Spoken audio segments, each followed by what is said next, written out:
This video explains the personal approach I would take and my personal philosophies towards teaching social studies.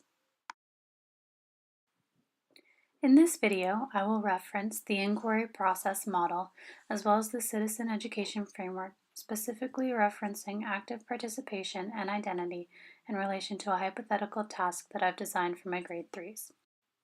I will connect these to the big ideas, overall expectations, and specific expectations outlined in our Ontario Social Studies curriculum with hopes of creating and encouraging my students to be active, educated citizens.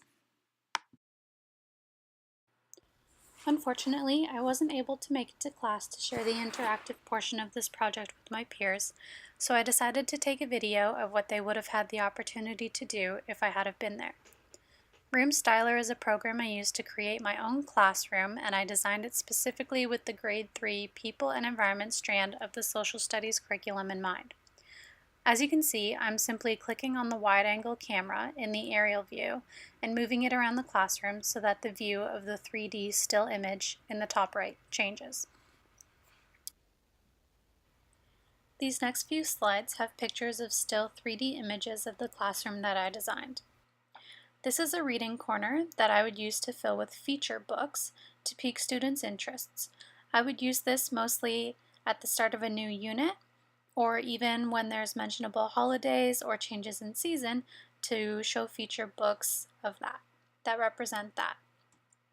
In this instance, I would fill the feature book library with books and resources relating to our Living and Working in Ontario unit of study. This way, students can read these books and familiarize themselves with some of the content during language arts reading breaks and use them later on for research purposes during our social studies class time when they choose to do so. I tried to design this virtual classroom with a variety of maps and globes spread out all around, and this is how I would want my future classroom to be as well, especially when we're dealing with social studies. I would also want to have a large detailed map of just Ontario. Later in this video, I will discuss a cumulative project that I'd have my class do, part of which would involve them locating towns and cities on a map and even describing a fictitious town they'd create. And I would have the students pinpoint these towns and identify which major land region they are by placing a pin on the map. As a teacher, I would want to display my students' work as much as possible. This would mean having plenty of bulletin boards and showcases spread out around my class.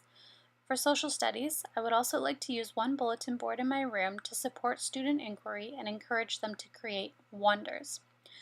My plan would be to keep a table stocked with sticky notes and writing utensils under the wonder wall and encourage my students to write any questions they have throughout our unit on the wall as we go through various lessons. At the end of each week, we could review the wonders on the board.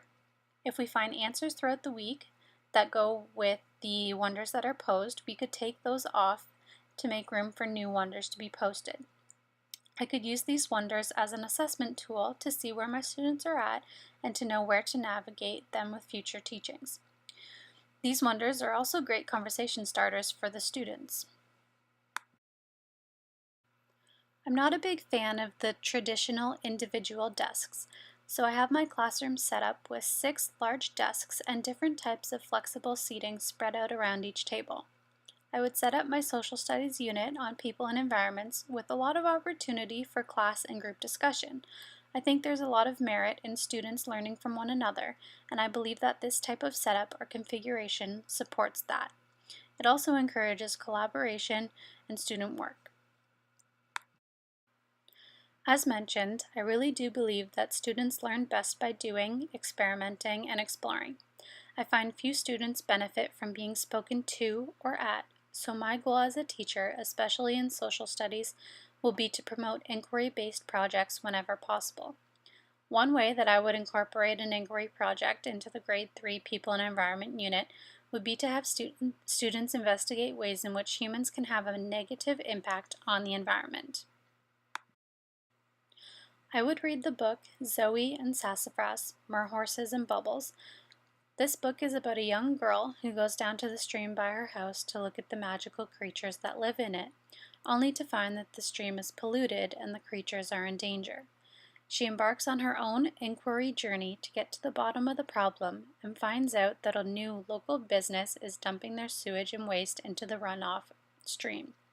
I think this book would be a great way to explain the concepts of an inquiry model to my students while also amalgamating reading and language arts into the social studies curriculum.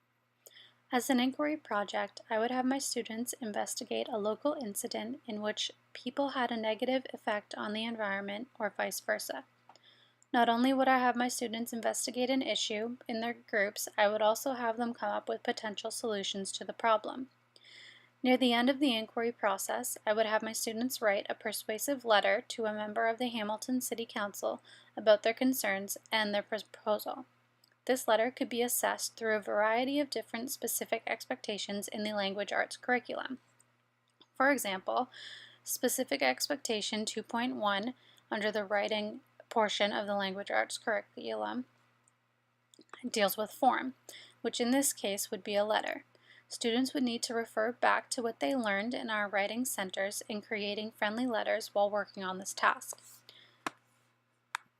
Specific expectations 2.2, 2.7, and 2.8 could be assessed within this piece because they deal with finding your voice, revising your work, and creating a draft. The type of engagement and involvement expected from this inquiry activity fits with the active participation component of the citizen education framework, as students work towards a common good within their local communities by using their voices and sharing their informed opinions in a respectful, intellectual manner. This type of activity might also help students find a sense of identity within their communities, which is another component of the citizen education framework. As outlined in our Ontario curriculum, one of the main goals of social studies is to encourage students to work towards being able to develop a sense of belonging and answer the following questions. Where have I come from? What makes me belong? Where are we now? And how can I contribute to society? I believe that the previous letter writing and inquiry cross-curricular task I just explained would help students better answer these questions. What makes me belong and how can I contribute to society? This task focuses on the thinking concepts, cause and consequence, as well as interrelationships. A culminating task that I would have my students do for this unit would be to create their own town. This task would allow students the opportunity to use their creative liberties to design and name their own town. My requirements would be that their town has to be in one of the three major land regions in Ontario, either the Canadian Shield, the Hudson's Bay Lowlands, or the Great Lakes St. Lawrence. This would fit with Curriculum Expectation B 3.3 in the Social Studies unit, where students have to identify major landform regions in Ontario. To meet the second part of this expectation, I would have my students describe what major characteristic makes this region unique. As part of this task, I would have my students create a billboard to showcase the environment that their town is in, as well as local attractions that are there. For example, if a student chose to pick a town or create a town that's in the Canadian Shield, they might showcase jobs such as forestry and logging, or they might showcase beautiful parks and landscapes.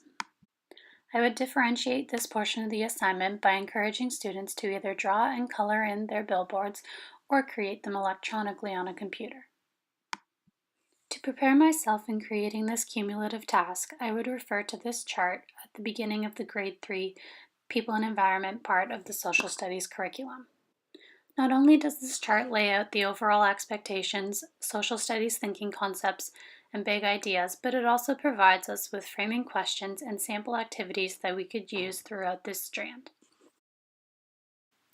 As a social studies teacher, I will strive to connect all of these pieces and combine them in a way that I will create students that are responsible, active citizens within their communities. As a social studies teacher, I will utilize documents such as our Ontario Social Studies curriculum and Growing Success, as well as resources like OESTA to help plan and guide my lessons, as well as inquiry projects. I want to engage my students in hands-on practical inquiry projects that really connect them to their learning.